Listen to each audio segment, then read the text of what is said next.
So problem 3 is on being polarized, an oxygen atom produces a dipole moment of 0.5 multiplied 10 to the minus 22 coulomb meter. So dipole moment given है which is small p से represent हम करते हैं 0.5 multiply 10 to minus 22 coulomb metre given है.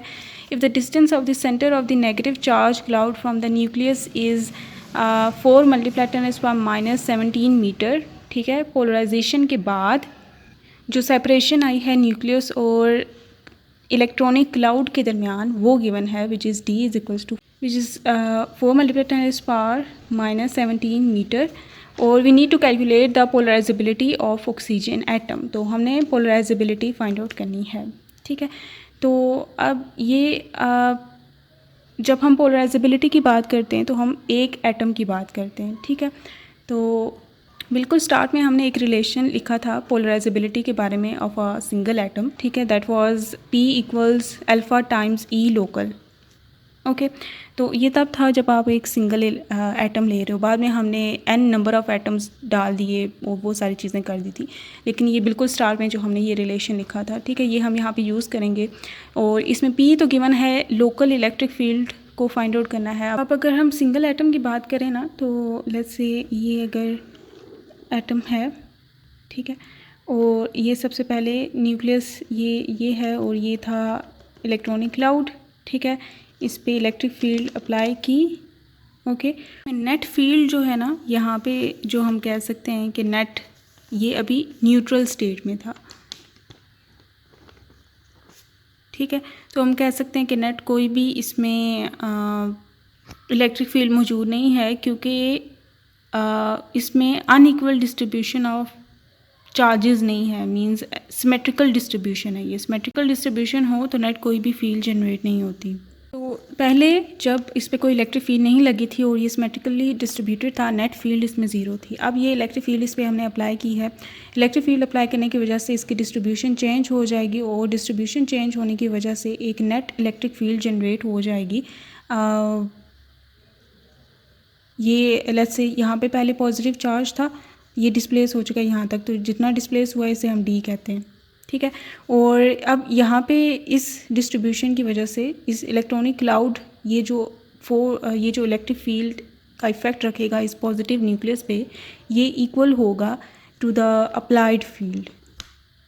ठीक है, ये इस तरह से कि जब इलेक्ट्रिक फील्ड अप्लाई की जाती है एटम पे, तो एटम की डिस्ट्रीब्यूशन चेंज होती है और डिस्ट्रीब्यूशन चेंज होने की वजह से एटम के अंदर भी एक इलेक्ट्रिक फील्ड जनरेट होना शुरू हो जाती है. तो डिस्ट्रीब्यूशन उतनी देर तक होती रहती है जब तक इसकी इंटरनल जो फील्ड है वो इस फील्ड के equal but opposite in direction ना हो जाए.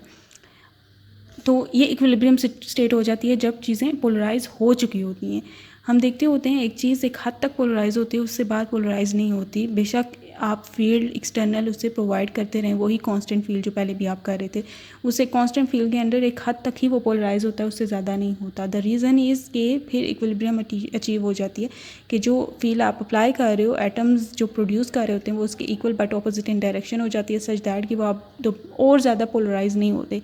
कि अगर आप एक चीज़ एक फोर्स कॉन्स्टेंटली दे रहे हो किसी चीज़ को और उसे रोक नहीं रहे हो, तो वो चीज़ उस डायरेक्शन में मूव करती रहेगी जिस डायरेक्शन में फोर्स है. अगर कॉन्स्टेंटली फोर्स गिवन है, अगर ये कॉन्स्टेंटली आप फील्ड इस पर अप्लाई कर रहे हो, तो वो तो उससे तो मूव करते करते करते इन्फिनिट डिस्टेंस को ट्रैवल कर लेना चाहिए, लेकिन ऐसा नहीं होता. द रीज़न इज़ कि यहाँ पे इन पॉजिटिव और इलेक्ट्रॉन्स के दरमियान का अट्रैक्शन है.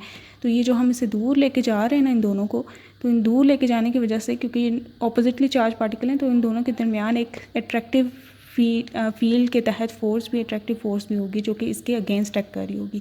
तो मतलब ये रीज़न देने के लिए मैं बता रही हूँ. तो ये जो लोकल फील्ड होती है, और अगर आप सिंगल एटम ले रहे हो, एक पूरा स्लैब नहीं ले रहे हम, यहाँ पे हम एक सिंगल एटम ले रहे हैं, फील्ड इक्वल हो जाएगी electrostatic field between that electronic cloud and the positive nucleus in that configuration, जिसमें positive nucleus has moved a distance d from इस सेंटर पोजीशन. ठीक है, ये एक अप्रॉक्सीमेशन यूज़ की जाती है जिसमें कहा जाता है कि लेट्स से जो इलेक्ट्रॉन्स हैं वो अपनी स्फेरिकल शेप को बनाए हुए हैं, जबकि सिर्फ जो ऑलमोस्ट स्फेरिकल, इसको आप ऑलमोस्ट स्फेरिकल कह सकते हैं, ऐसे ऐसे चेंज होती है शेप, ये थोड़ा ऐसे ओवल सा हो जाता है, लेकिन हम अप्रॉक्सीमेशन यूज़ करते हैं कि वो सर्कुलर ही रहता है, क्योंकि सर्कुलर का जो इफ़ेक्टिव पॉइंट होता है वो सेंटर होता है ना, सेंटर रखने के लिए, इसलिए ताकि ये कंपैरिजन रख सकें।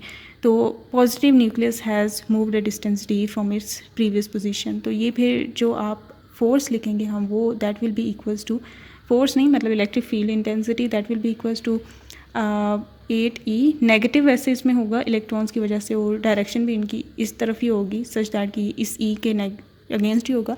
लेकिन क्योंकि यहाँ पे हम एटॉमिक पोलराइजेबिलिटी फाइंड आउट करना चाहते हैं तो हम नेगेटिव आंसर नहीं चाहते, दैट इज़ वाई पॉजिटिव ही रहने देंगे। 4πE0d² हो जाएगा। d is the distance between the previous position, neutral position of nucleus, और ये जो न्यू पोजीशन है जिस पे वो डायपोल बन चुका है, तो ये डिवाइड बाई 4πE0d² हो जाएगा। ठीक है, तो ये हमारे पास लोकल फील्ड आ गई। तो पोलराइजेबिलिटी हम फाइंड आउट कर सकते हैं इस रिलेशन से, P divide by E local करेंगे, that will be equals to atomic polarisability. P given है, P हमें गिवन है 0.5 मल्टीप्लाई 10⁻²2। ठीक है, 1/4πE0 जो होता है वो होता है 9 मल्टीप्लाई 10⁻9। तो ये भी हम लिख सकते हैं अभी 8E डिवाइड बाई d² हो गया। तो ये लोकल फील्ड डिवाइड कर दी हमने, डिवाइड करेंगे तो 9 मल्टीप्लाई 10⁻9 मल्टीप्लाई 8E, और ये जो डिवीजन में d² था ऊपर छलांग मारेगा, और ये ऐसे। तो alpha equals to 0.5 multiply 10⁻²2। d हमें गिवन है विच इज़ 4 मल्टीप्लाई 10⁻17 का स्क्वायर हो जाएगा ये, और